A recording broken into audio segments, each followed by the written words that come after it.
O apóstolo Paulo demonstrou a firmeza de sua fé em meio à adversidade. Seu testemunho nos inspira a andar com Deus. Ele comenta a esse respeito aos Efésios, no capítulo 3, no versículo 2. Cabe aqui uma pergunta: por que temos de conhecer o testemunho de Paulo? Porque Deus não tem filhos prediletos. O que Deus fez com Paulo pode fazer conosco também. Você sabia que Paulo foi um grande perseguidor do cristianismo? Ele tinha a ordem dos sacerdotes para prender os cristãos e os fazer demover de sua fé. Paulo presenciou a morte de Estevão. Ele viu esse diácono do Senhor ser apedrejado, lançar as roupas de Estevão aos pés de Saulo. Era voz corrente naquela época que Saulo devia ser evitado. Seu nome era sinônimo de ameaças, prisões e opressões. Não é diferente conosco. O Evangelho causa em muitos antagonismo.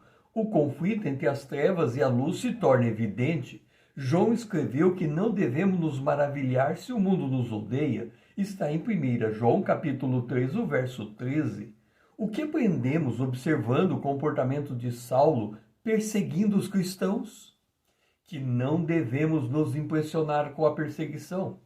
Nosso foco deve ser pela conversão de nossos opositores. Se eles compreenderem o Evangelho, mudarão de atitude. Foi o que aconteceu com Saulo. Ele ia a caminho de Damasco quando deparou com uma forte luz vinda do céu. Ele ouviu uma voz lhe questionando: Saulo, Saulo, por que me persegues? Está em Atos dos Apóstolos, no capítulo 9, no versículo 4. É muito importante compreendermos este momento na vida de Saulo. Foi nesse dia que ele teve a compreensão para escrever o capítulo 12 de sua primeira carta aos Coríntios. Naquele dia, ele descobriu que o corpo de Cristo é constituído de muitos membros. Está em 1 Coríntios, no capítulo 12, no verso 12. Ele compreendeu que todos os membros do corpo de Cristo estão ligados pelo mesmo Espírito Santo. Está em 1 Coríntios, no capítulo 12, no versículo 13. Ele descobriu esta verdade porque ele perseguia cristãos, mas Jesus falou que ele perseguia Jesus nos cristãos.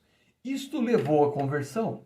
Esta história se tornou notória entre o povo de Deus. Ela chegou até nós. Esta história deve nos inspirar a amar nossos inimigos e buscar a sua conversão.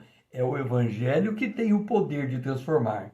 Se você crê nessa verdade, escreva: eu sei em quem tenho crido.